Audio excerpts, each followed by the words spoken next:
I'll give you an example. Recently, there was this fully AI generated Coca-Cola commercial that came out like a couple of days ago for Christmas. And everybody was, you know, I understand. I'm also in awe of what the tool can do by itself and how much faster and how much cheaper and everything that it signifies for our industry. So I get that. However, the output was like, what? Like, again, Santa Claus and the truck, and then it moves through the scenery that we've seen a million times, and the squirrels come to play, and people are happy, and everybody looks like they came from Terminator, like this beautiful skin. Like, I was like, is it making the things that we could do better or just faster and cheaper and everything? And I know, again, there's a lot of value in making it faster, cheaper. That's where the innovation is, and maybe that's what's going to change the world. However, I like when it does it a lot better too.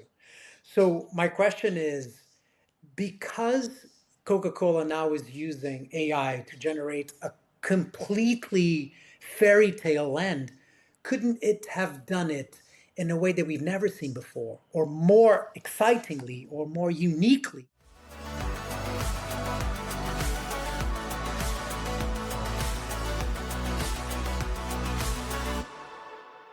On today's show, we have a special guest. He has been the creative leader to the world's top creative agencies across 4 continents for 25 years, having amassed over 46 international awards and founded 3 global creative agencies.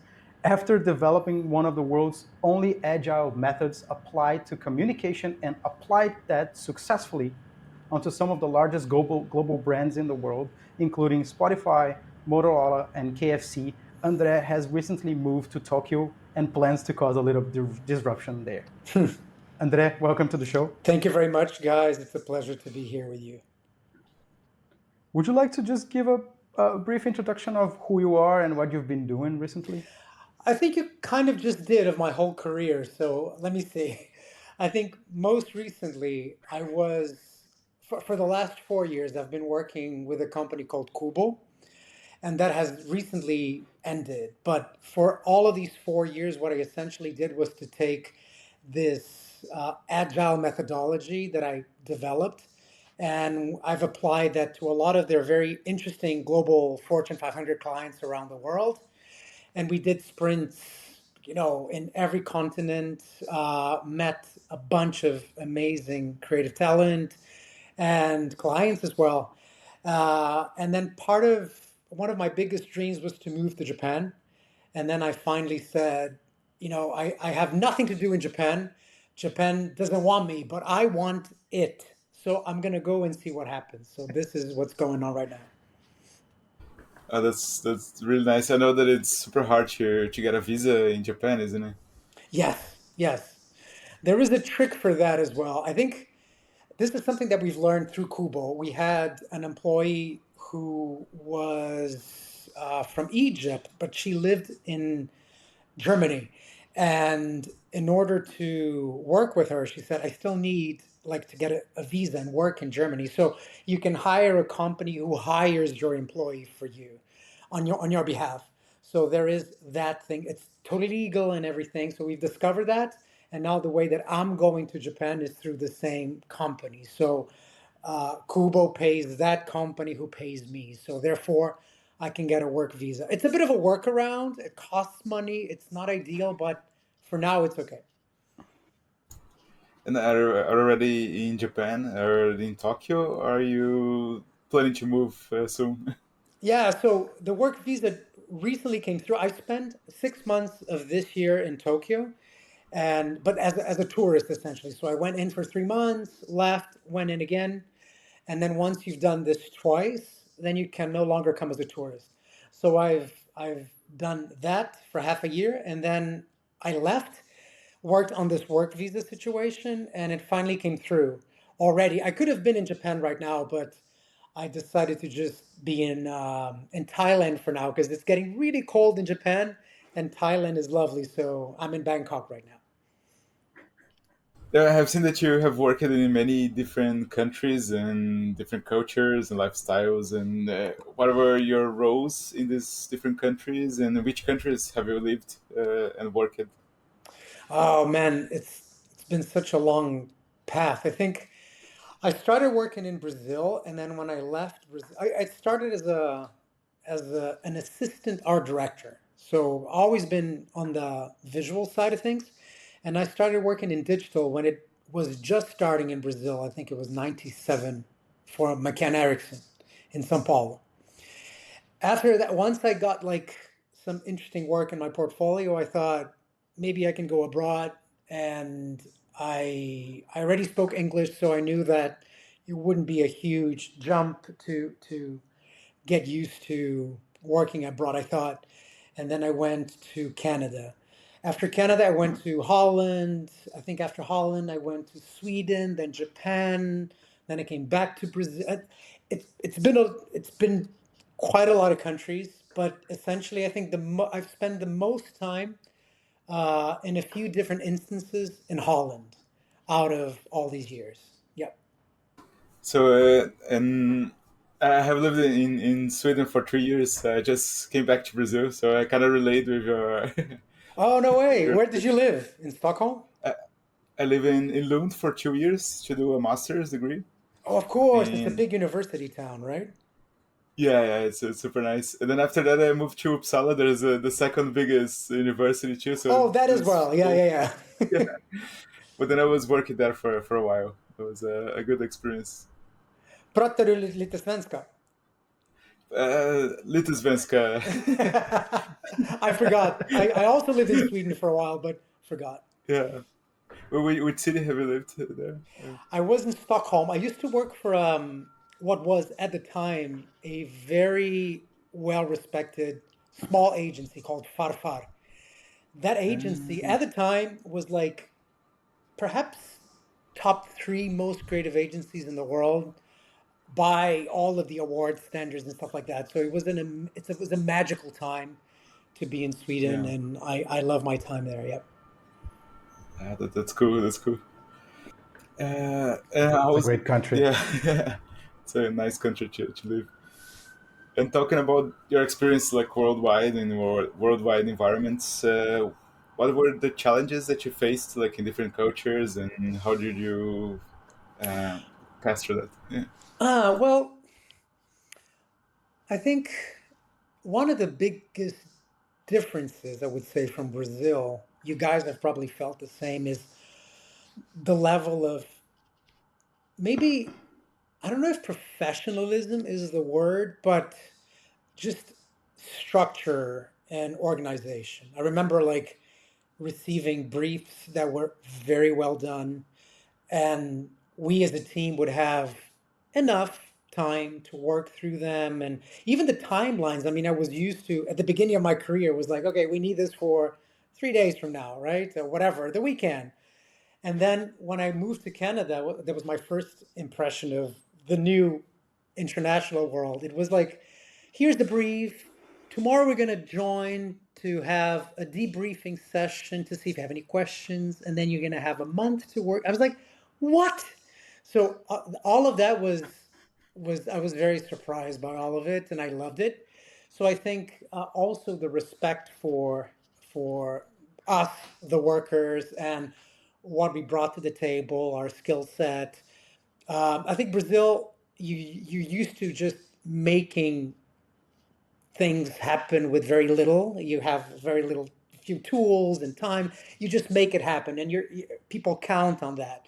And I think abroad, they people like us, we have the chance to speak up and say, I don't know about this.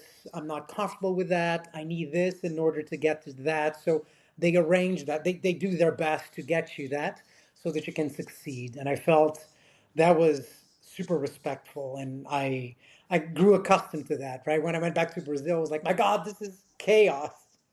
So I like that. That was the biggest surprise, I think. Yeah, I mean, things like when I moved to Denmark as well, I just noticed that I had to slow down a lot because I was like in a completely different pace. Because in Brazil, you're like producing like a horse. Yeah, that's It's true. That's true. insane. Like you just work. And then there's, especially in advertising, you don't have weekends. It's like crazy. And here, like the work-life balance is That's insane, true. especially in Scandinavia, I guess. So people at the agency, they would just not, very, very rarely I've seen in many years people working on weekends here. Very Yeah, rarely. but In advertising, which Denmark, for me was like, what? Denmark is like it's one of the most laid back, uh, richest laid back country in the world. I think there is, at least my experience. I've met a few agency owners, and I've had a little bit of interaction with Denmark. And maybe I'm generalizing, maybe this is all wrong. Tell me what you guys think. But Sweden is a little bit, it's quite competitive. Although work-life balance also important and stuff, but they want to make a mark in the world. They want to go international. They want to be rich. They want things. I felt like the Danes were like, we're happy. Like we'll go home at 4, and our kids are happy. They're biking to school. We don't want anything else, right? It's like there's a little less ambition. So yeah, I remember I was the one pushing like the Danish, like, come on guys, we got to do this, we got to win that. And like, oh, why? But why, right? So there's that in Denmark, which I felt, my God, maybe I'm too accelerated. It's that's the way it should be, like slowly and surely. Yeah, no, I think you nailed it. It's Yeah. it's it's it's a pretty much like that. They are just they're pretty chill, and then they are very respectful of their family outside and their life outside of work, basically. So they're really, nobody's gonna judge you if you at 3:30 you leave to just get your kids in school or this kind of stuff, because everybody's used to that. True. And there's something here that shapes the culture that it's called the entelone, which is like some sort of non-spoken rule. I don't know if you've ever heard of that, but that basically is that it's frowned upon if you stand Oh, out too it's the much. If you, lagom in if you, Sweden. so they, Yeah, there's a word in Swedish as well. Yeah, yes. yeah, yeah. So you kind of want to be, you don't want to stand out too much. You basically standardization of the population, and then they kind of judge very hardly like people that stand out. That's true. But at the same time, I mean, it's the extremes, right? I think we just need to find that balance, because if you also don't stand out, you just disappear from the world scene as well, right? Indeed. But yeah, it's quite interesting. Do you want to say something, Matheus, in regards to this, or we should just move No, on? just yeah, I totally relate with what you talk about, and the deadlines are totally different. The planning, like, was the time span, and it's amazing and amazingly done in Sweden and in the Nordic countries. And I think that's the difference. That there's no clients calling you like, I need this for tomorrow. There's clients that True. want you to be first in the line. As in Brazil, it happens all the time. I feel that. It's funny enough. Like I've gone around the world quite a bit, and I think that countries that have a lot of service attitude, like Japan, like the UAE, like Brazil, like the US, like every time there's a lot of service attitude, the vendors are supposed to answer the call no matter what. And it doesn't really matter what's up with your life or whatever. And then other countries, the same thing. Like go to Denmark and tell the waiter at the pizza joint, like, "Can you come here?" He's gonna say, "What do you mean? Like I'm the same as you. I'm busy. Chill. I'm gonna come to your table sometime, right?" So it's like it's the same in business. It's like don't don't push too hard, right? I'm not your vendor. I'm just like you, and I have my rights, and I also have that mood. Yeah, it's a funny dichotomy. It's such a different culture, I think. Yeah, I'm fascinated still. Even I've been here basically for 10 years, but I'm still pretty surprised with a few things. And here as well, if the shop is gonna close at 6, they kick you out. No matter if you're like you're gonna Yeah. buy or not, they're gonna kick you out 5 minutes before closing, and then come back They don't care tomorrow. if you buy, even when the shop is fully open. You're like waiting in line for 10 hours. There's like one person seeing a line of people, and they don't care. It's like they feel this. It's like I just want to get the hell out of here at 3:30 and pick up my kids from school and goodbye, right? Like everybody feels the same. Exactly.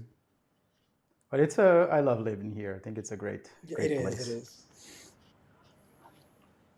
But I want to get into the Jumpu, and I would love for you to just give a little bit of introduction to what is Jumpu and what were your thoughts when you decided to do Yeah. that?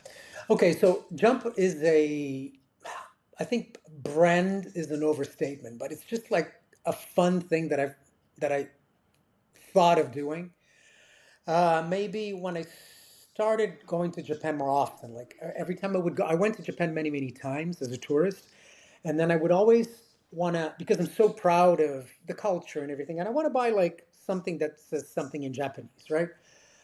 And I realized that a lot of the souvenir clothing, T-shirts and stuff were kind of tacky. They usually are, right? Like if you go to Lisbon, it says like "I amo Lisboa," and it's like embroidered. It's like tacky. And being a designer, I always felt like, oh my God, that's horrible. And if you go a little bit higher on the, or I would mean a little bit lower on the techie scale, so it becomes like really minimalistic and stuff, then it's usually catering to the Japanese market. So it doesn't have like the Japanese words on it that I liked. So I felt I'm kind of in between. I want to get a souvenir from Japan that says something in Japanese, but not at the same time in a horrible font like Tokyo, comma, Japan. So I said, I'm going to do t-shirts, I felt to begin with, that have this characteristic of, celebrating the Japanese calligraphy and like everything that I think is just so beautiful visually with the Japanese language. I want to make it bold and stuff, but still minimalistic, just a few colors and hopefully not tacky. So Jump came from that thought. Like I wanted to make t-shirts that I think I would wear because I quite like Japan, and I think that it's a niche, right? It's for people who also like Japan and maybe have been studying Japanese or like the culture, anime, or whatever. I felt like they might want to also have T-shirts like that, so that's how it started. I've seen it, and they're beautiful. I really like the aesthetics, and I've recently visited Japan for the first time in Uh March, huh. and I just fell in love. I want to. I'm dreaming of coming I back. know it has Such that a power, doesn't it? Yeah, it's such a fantastic country. I was and the food. Oh my God, I've always been fascinated by Japanese food, but like when you experience that in there, with their obsession, Yeah, right? Because they're really obsessed with everything that they do. You just have tastes that you've never experienced before, and sure. I was blown away. I loved it, and I can't wait to come back. Absolutely, yeah. Japan. All right, so you are a target for my T-shirts, perhaps. Did you find any? Did you Yes, find I am. any interest? Because you can buy like the yukata, which is the kind of like the summer kimono, and so there's a few things you can buy that are kind of original and nice. But if you want to buy with written kanji and like or any of the alphabets, it's a bit tacky. Did you find that?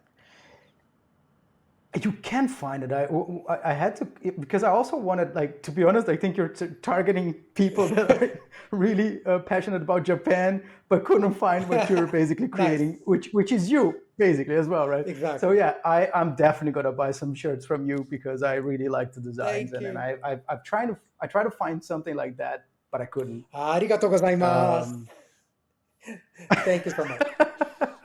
I'm flattered. Yeah, it was really cool. It's a pretty cool initiative. But we also want to know a little bit more on how it was to do that using Yeah. AI. So, Um, yeah, please. yeah, just if you can give us just a brief intro how you decided to use AI to launch this brand or this T-shirt initiative that you Yeah. created, So, and then we can just dive a little bit more deeper into the tech and etc. yeah, absolutely. I think because I had a lot of time in my hands when I started with this idea of Jumpu, I felt like I'm gonna try to kill two birds with one stone, which is to start this thing, which is gonna be fun. It's probably not gonna give me any money, but it's gonna be fun to do. And it's been on my mind for a while, so I just wanted to take it out because I had the time. And there's just so much talk about AI versus creativity. I knew a little bit, of course. I've played with MidJourney and I use ChatGPT every day. But I thought, what else? Like, how much further can I push? Being someone who doesn't know anything about it, essentially, right? So I was just curious to try to merge these two things. Can I create this faster, better, easier? if I use AI through the whole creative process. So this was the thinking, and then I had to, all of the information is open online, so you just read a few things, and there's a lot of people who were starting to post, especially on LinkedIn. A lot of people that I follow saying this film was done with this tool plus this tool plus this tool, and then I started to understand a little bit what each tool did, and I said, okay, it's my time to try it out. How is it for you, the process, like to create a minimalistic style? Because it's kind of hard to make the AI goes through the way that to the pathway that you want. Yeah, it's a good question. So it's indeed. I think this project was 50 was equal parts me doing what I know to do as a designer, and then the intelligent machine doing the things that it knows to do, right? So, for instance, I'm creating series, right? So one series was Japanese sentences. The next series was Japanese prefecture symbols. The third one is going to be neighborhoods in Tokyo. So I'm aiming to do like different series through the times. So that was my decision.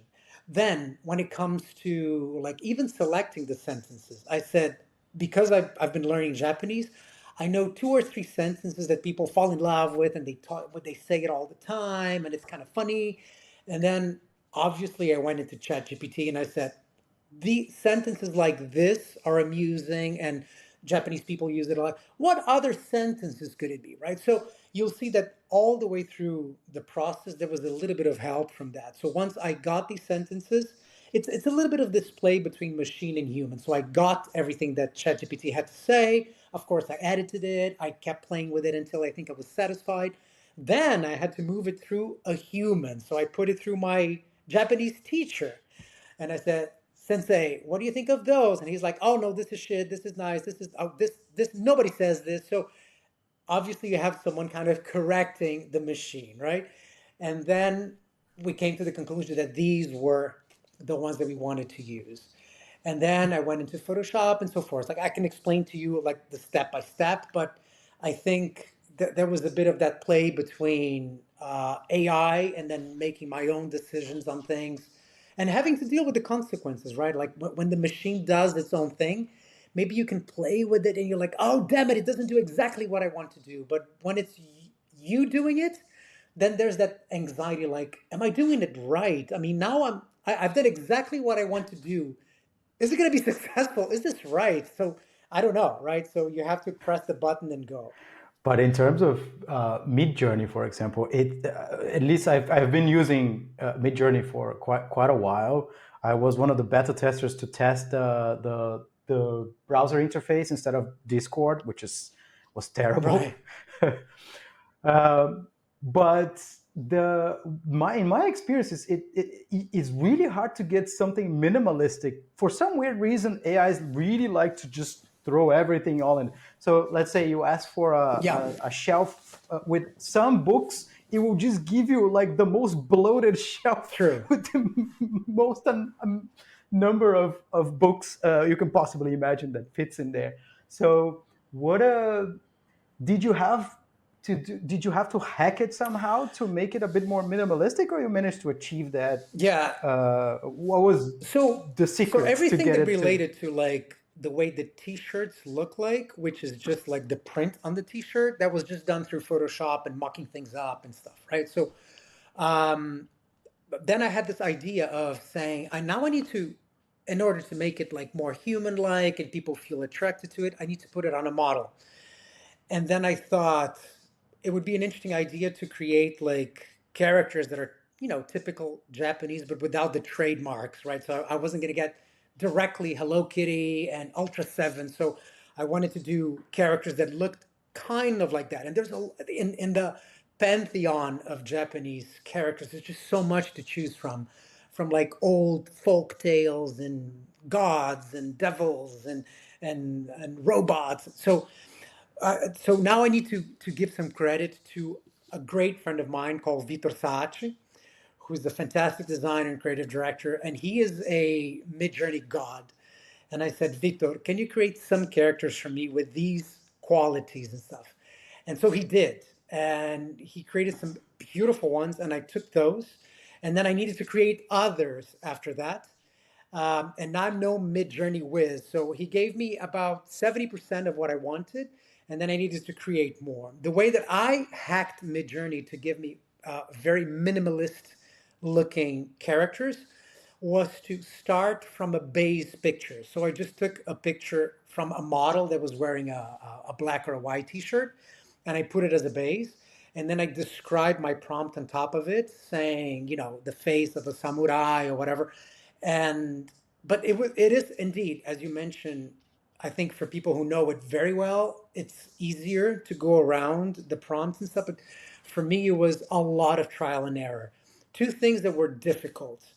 Um, if you start playing too much with the idea of a samurai from the Edo period with and then it kills the t-shirt. It starts to create like strange looking t-shirts in order to fulfill the brief.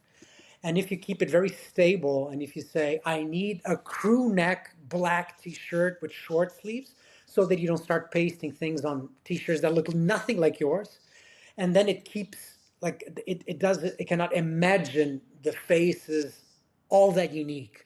So I had to play a lot with these two things in order to get to something that felt like the t-shirt is stable. It is the crew neck t-shirt stuff. But having said that, a lot of the characters that Victor created for me, a few of them, the t-shirts were not really like crew neck t-shirts like these. They were strange looking t-shirts. And I said, okay, it's fine. This is just conceptual. So I'm gonna use them as well.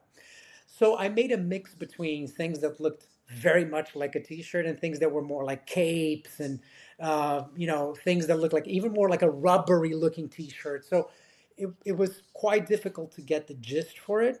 But I think this was the concept. Like if people see a very fast moving video, they probably will not pay attention to a lot of the details. One of them is the quality of the t-shirt. The second one is when I pasted the all of the writings in kanji and Japanese characters on the t-shirt, and the character moved, it broke all of the characters, but it's for like a split second, so you cannot really tell. So there's a lot of defects or mistakes along the thing. But because it's a video, I said, okay, fine. At least hopefully it'll make people feel excited enough to go check it out.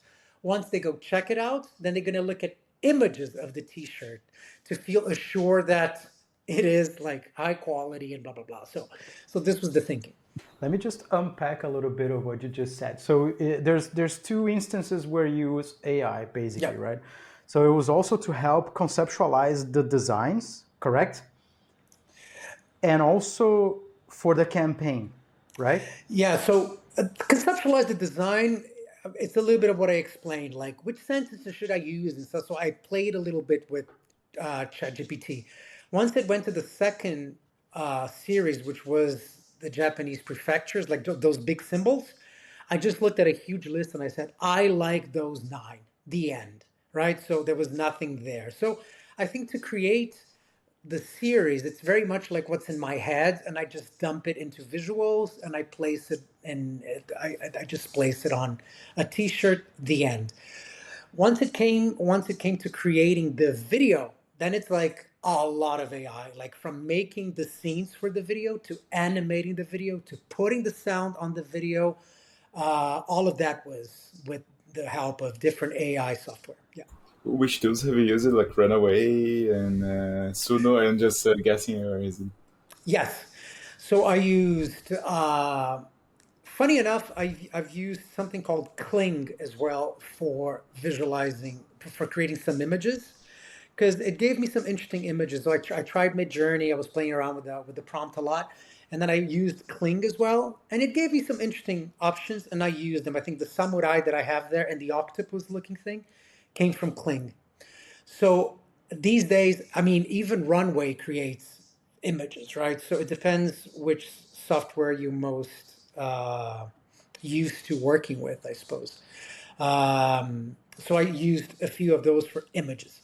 Then very recently I realized, or it just came out, that you can, I think this was Runway, correct? Runway ML, that you can put one frame, like the beginning frame and the final frame, and it tweens in between, right? So as I was playing with like this character, quarter profile, fully frontal, back, it gave me a few options. I said, what will happen if I put these two options, front and back, or slightly on the side and then fully, fully straight onto the camera?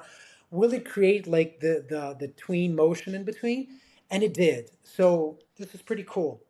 So I used Runway for all of the movements, and I tried to keep the movements um, tight, like just a little bit of zoom out, a little bit of rotation, because I felt like if I wanted to be too ambitious and create like the character is jumping up and down and twisting, it would break all of the characters on the t-shirt, and it was gonna look kind of nuts because there's just a few things on the screen. It's just like face, t-shirt.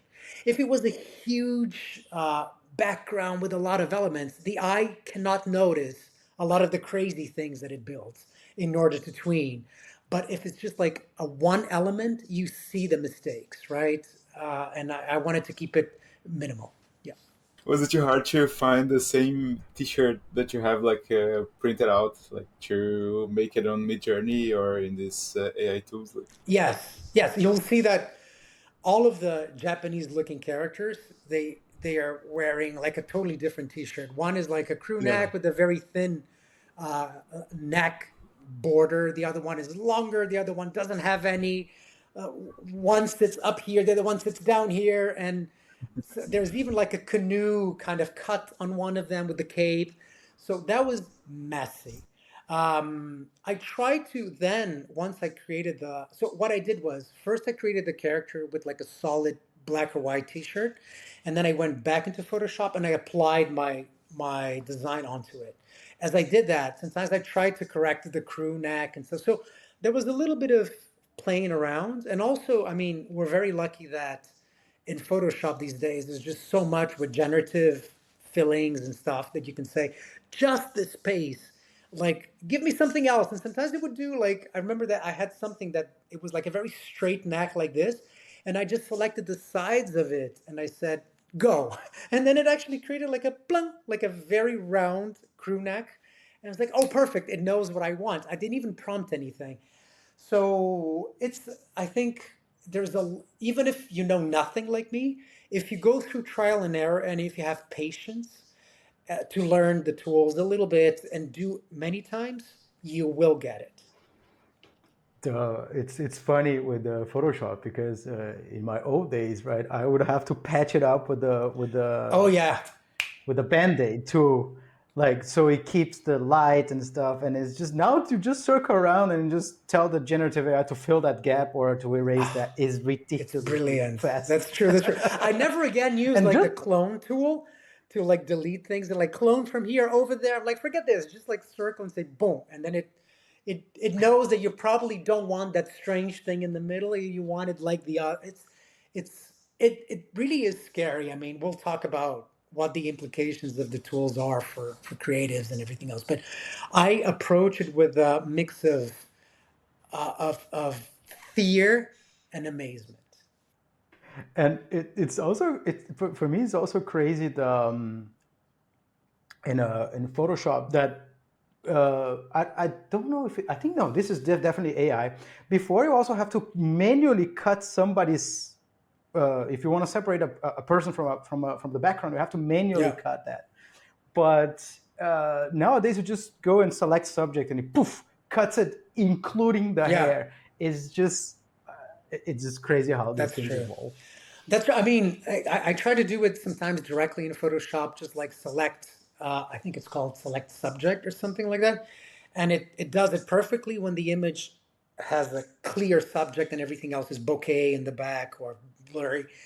When it doesn't, then it goes insane. And then you still have, so I feel like if you know the tool, AI will advance your life. It'll make you do the things you really want to do so much faster, but it still relies on you to do the finishing touches so that it's perfect.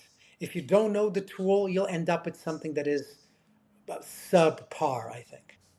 think there's a lot of the discussion, especially in the creative industries, about AI replacing creatives and stuff. But I think I hear this repetitively from different people, and I would like to get your perspective on it. Is that curation might be the biggest differentiator from if you basically you need to have taste and understand what is good to be able Yeah, to use AI properly, because anybody can generate anything, but that doesn't mean it's good. that's true. What are your thoughts? Absolutely. I think that we are in a phase where we're very enamored by the technology and the tools. Just because we can do things, we're like, oh, I'll give you an example. Recently, and I do understand the value of it, but there was this fully AI generated Coca-Cola commercial that came out like a couple of days ago for Christmas, and everybody was you know I understand. I'm also in awe of what the tool can do by itself and how much faster and how much cheaper and everything that it signifies for our industry. So I get that. However, the output was like, what? Like again, Santa Claus and the truck, and then it moves through the scenery that we've seen a million times, and the squirrels come to play, and people are happy, and everybody looks like they came from Terminator, like this beautiful skin. Like I was like, is it making it is it making the things that we could do better or just faster and cheaper and everything? And I know again, there's a lot of value in making it faster, cheaper. That's where the innovation is, and maybe that's what's going to change the world. However, I like when it does it a lot better too. So my question is, because Coca-Cola now is using AI to generate a completely fairy tale end, couldn't have couldn't it have done it in a way that we've never seen before, or more excitingly, or more uniquely? No, it did exactly the same way it always does. What's the value of that? Yeah, totally. I think the art is not replaceable. Like we can replicate the past, but only the artist can envision the future, isn't it? Like so. Yeah. Uh, You still need like a great director. You still need like a great idea behind it. You need a great script. You need a great eye for arriving at exactly what you envision as a director, as an artist. So, and you cannot skip that. And again, there is a lot of value in saying create a hero, and then it'll give you things that you could never imagine. So you can feed off of the machine and get even better. But I I I think that in this early phase that we're just enamored by it, we are creating iterative things. And some people are creating very exciting, incredible worlds that you could have never created before. So kudos to them. We spoke in a couple of episodes back to the creative the owner and the creative director from an animation studio, and then he was also mentioning that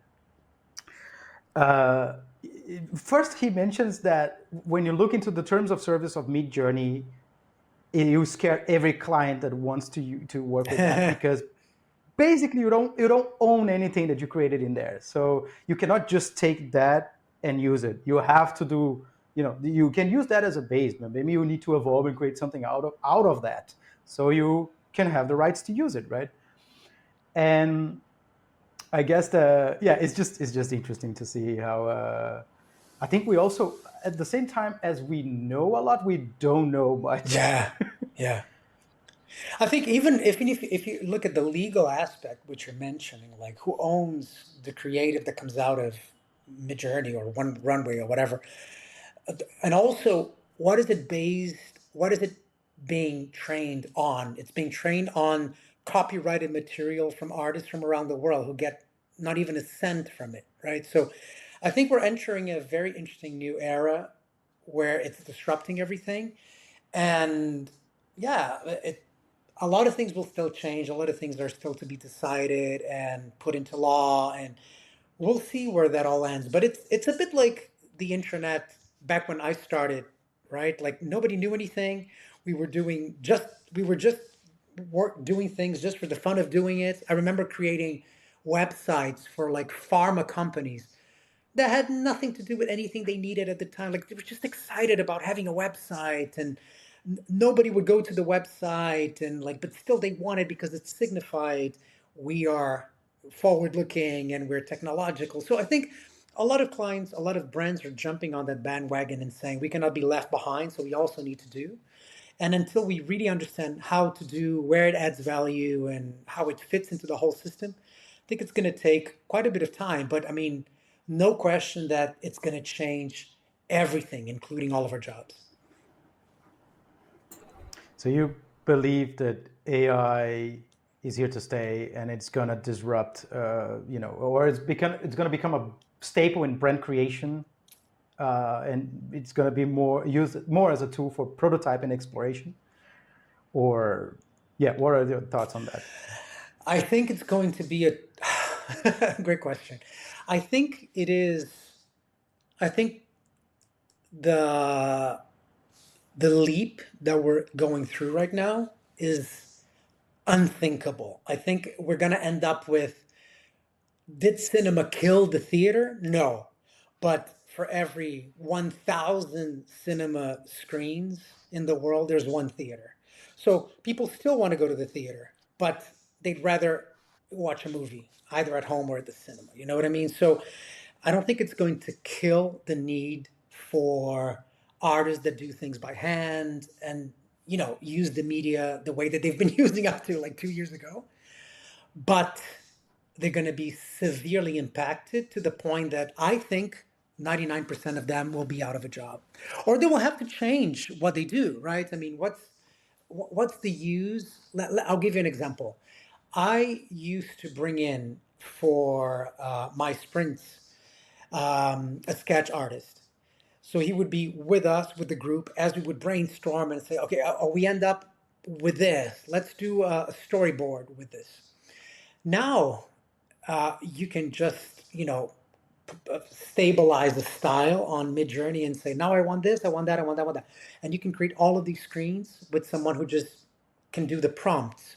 So it's no longer that artist that has the job. Now it's someone who can do the prompt. So I don't think that machines will do everything. I think humans will still do, but what we used to do will be disrupted. You will have to learn new skills, and I wouldn't put it past me the fact that maybe an illustrator, in order to continue being an illustrator, he will need to become great at typing as opposed to picking up a pen. So I don't know. This is all too insane. I don't know. Do you usually? And these things are also, Sorry. go ahead. Yeah, I was about to ask. Do you use? You mentioned that you have like someone to prompt now. Do you usually use someone or use the tools in your daily basis, like in the at Kubo, or do you just give a random example? Yeah, so Kubo, when Kubo was still, when I was still at Kubo, which was a couple of months ago, and maybe 6 months ago, this whole thing it wasn't at the stage where it is today. Now you can like stabilize the style, you can stabilize even camera and just play with camera angles and zoom out and zoom in. So there was a lot of things that were added to Midjourney and others that makes this whole trajectory a little more expected. So you can kind of, that you're not going to be fighting against the prompt for like hours. So up until the last time I've done sprints, I would still count on the human to come because I knew I could rely on him. And because it's a sprint, because you cannot miss any turn, because we only have 8 hours, I decided to continue with what I knew. Now, 6 months later, I would go after someone who could really do, maybe use prompting. And I think he would be able to arrive at even like the definition, like the fidelity of what a sketch artist can get to in a couple of hours. He will do like one good frame every 2 hours. Maybe, needs to color. If you need color, then it takes long. So I think I would try to, these days, I would definitely try to go with someone who can create a style using prompts.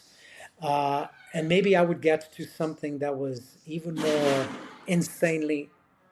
Nowadays, I think that what I would do is to definitely go after someone who would use prompts, would know how to do the prompts really well. And I think now I would be my level of certainty that he would be able to deliver uh, on time with the right style is super high. I would do it. Yeah. So how do you envision like in the future the use of AI? You talked a little bit about it, but how do you see like do you see more applications in your daily basis in your work? You mentioned a bit, but Yeah, I think that I was trying to think of this the other day. I think that in my field of advertising, I think you can use it in three ways. One is the PR aspect of it. It's a bit gimmicky to say, "Oh, Coca-Cola did its first of TVC using fully using AI." Do you get to a better thing? It's debatable. I don't think so far. But yet, everybody wants to know, and it fulfills the role. So there's a lot of things you can do. Oh, for the first time, an AI this, an AI that, a computer this, an artificial intelligence that.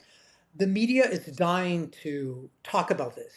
So you can be very smart and piggyback on that. That's one. The second thing is, how much AI are we going to use from the door in? The client might not even see it, but how can it make our lives easier, more productive? We can arrive at the best solutions faster, better, etc. So you can do a million ways. You can make it help you brainstorm. You can make it help you select the best ideas. Even test with personas if you know how to do it. Like assume that you are a middle-aged woman from the Midwest, USA, who had 3.2 kids, and so you can. There's just so much in the process of creativity that you can get AI to help you with, visualize whatever you want to do. But that's just from the door in. The client doesn't even know you're using it, right? And the third thing is through production, is to say this thing was fully built in AI because in advertising you need a lot of assets. And you can nowadays build a lot of these assets using AI, maybe with a bit of a mix of it will do the bulk of the work and then you have to adjust and so forth. I don't know how that plays out yet in like UX, UI, and building products. I don't think it's quite there yet, but it will. But in the space of uh, video and cinematography and all of that, it's moving so fast and it's getting to things that are so good that I think it's going to be a bit of like theater versus cinema. I think very quickly it's going to kill everything. Because I think with me, like, if you can get a pretty decent video quality, cinema quality material for 30 seconds, paying, I don't know, 20,000 euros to do it really well using AI and adjusting and stuff like that and correcting color, whatever it is, why would you pay a million? Right? So that the conversation is not that AI is going to save you 20%. The question is AI is going to cost you one hundredth of what you used to spend. So it's just so preposterously impossible to avoid that I think the industry is going to very quickly move to pretty much all AI. I think. And it's, when you talk about the cost, right, the cost reduction, or it also, in a certain way, it's about democratization as well, because some people that didn't have 1 million to use in a production of a film might have 20,000 to use it. True. And then all of a sudden, these people are also going to enter the market somehow. So there's two ways, right, to see it as well. So it's yeah, Yep. when we started this podcast, it's been a crazy journey of learning of how people in different ways are using, and different companies are using AI, and we were just scratching the surface. Absolutely. Yeah, we're at the beginning of this ascending curve, and we can even know how fast it curves up and where it's going to go. And if machines are going to take over in 10 years and we're going to be their slaves and it's going to be real Terminator, I really think that this can go a lot of different ways. I hope to be optimistic, but I don't know. I think there's just so much disruption in the future. I think it's going to disrupt everything, the stock market. Like I think it's beyond comprehension. It's the same thing that social media did. I mean, when it was the 50s, we were thinking the future is about flying cars and eating a pill that's going to get you through the day. None of that happened. But all of a sudden, there is this thing called the internet. And like we could even fathom what it meant, right? And the disruption you're saying, like, people who would put out content 20 years ago would be journalists and anchor people, and you would have to go through university to speak in front of I mean, forget this now. Like a 12-year-old kid with a camera has 1 million followers, and he doesn't need any of that. So I think the future of audiovisual production is going to suffer the same fate.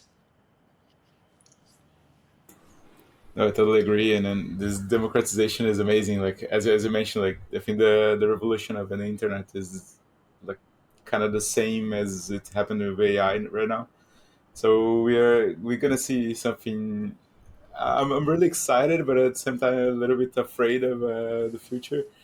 But it's interesting. It's interesting to live in this moment, to see all these tools popping up, Yeah, and I'm yeah. I'm afraid for my job too. I'm like, where am I going to go, right? I mean, I didn't make enough money to say, oh, thankfully I can retire now that the world has gone to this.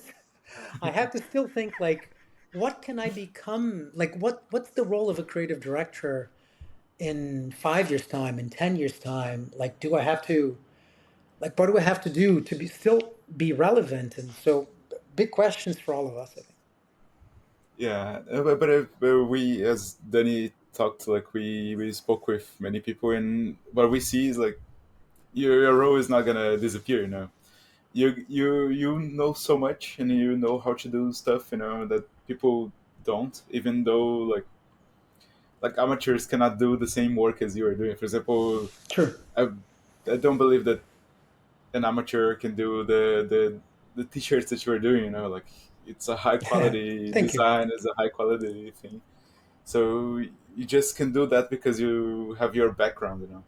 So Man, but is it? I don't know. Like you could say the same. Like the level of interest. Because remember when we used to look at Dolly, like whatever 2 years yeah, ago or three, we would say, the machine is never going to be able to put like the proper head with the proper collar because it's just it's pulling parts from everywhere. Now you see the level of detail of like how perfect everything is. So I'm not so sure that a prompt will not be able to do the things that I do better. If it does, I hope that I will be able to have moved to a safer space myself. We'll see. I think it's also, at least this is what we've been preaching since we started this as well. Just, learn these tools, learn Yeah, how the technology is evolving, because if it's, you will be a bit more prepared to what's coming if you know where the status quo is, yeah, right? With these tools, even though it's quite overwhelming at the moment, because like I think every day there's like 100 different tools coming out. You cannot possibly indeed. or humanly possibly look into all of that. But I mean, some of the outliers, Yeah, and the biggest ones are reliable. At least I think ChatGPT and MidJourney reached like a level of maturity, at least for generative images and also generative text, that that puts them into some sort of reliable use yeah, cases. But still, anything can happen, and another tool can come and disrupt everything. yeah. It's true. I think we're reaching the end, so I would like to finish up by asking you, what advice would you give to young creatives that are starting their careers today, considering that AI is here now? And yeah, what advice would you give to them? Good question. I This is something maybe that hasn't changed. The advice that I always give people is specialize, specialize, specialize. Like you have to be a huge specialist in order to survive, I think. So I'll give you an example. Let's talk about the prompting, right? If you become the best, well, the best is difficult, but someone who is excellent at prompting in MidJourney in order to create rough sketches, then you can make a career for yourself doing that really well and sell yourself as such. If you become, you can create a business out of it. You can create a business out of, instead of paying Kantar to do testing for your campaign, I've created like a shell on top of an LLM model that does extremely well testing if I'm a strategist. And then you become the guy that can come in and test everything for the big companies around the world. So I think you have to figure out something that you feel excited about and learn everything about that and become very good at that. Um, I think that the opposite path is the dead end, like doing a little bit of what I am doing right now, because I've been on this for 27 years. I've done a little bit of everything because I had to. And now if you say the video that I've created for the Jumpu t-shirts, is it the best? No, it isn't. But for me, with no money, it's good enough. But will Coca-Cola hire me because I know a little bit of ChatGPT, a little bit of MidJourney, a little bit of Runway? No, it will not. So I don't have a career knowing a little bit about all the new tools. I will have a career if I know a lot about something very specific of one tool, I think. Either that, or maybe you become a great strategist, or maybe you become a conductor. Maybe you are an art director and you know what you want out of many tools. But again, at the beginning of your career, you will have to you have to have hard knowledge on something. And in my time, it was learn Photoshop, learn Illustrator, learn a few things to become an art director. And I think you will have to learn the tools really well. Not all of them, some of them. Awesome. Yeah, of course. Sounds great. Thanks, André, for being here with us. It's a pleasure. Where can people find you online and, of course, your t-shirt? Yeah. So I have a website where I list kind of all of my work, and if you want to work with me, delighted to do so. My website is Matarazzo, which is my last name, .me. So Matarazzo @me. Or you can find my full name, André Matarazzo, on Instagram, and you can also send me a message there or whatever you like. Awesome. Thank you very much, Andrea. It was a pleasure to have you in our show. Likewise, thank you so much, guys. If you enjoyed the show, please consider leaving a review on Apple Podcasts. It's free and helps us a lot. This way, it can help us also reach new listeners. Oh, and if you haven't already, don't forget to subscribe on your favorite podcast platform to stay up to date on our latest episodes. If you have any questions for us, reach out to us at hello@humanaixp.com or connect with us on Instagram. Thanks for listening. See you next week.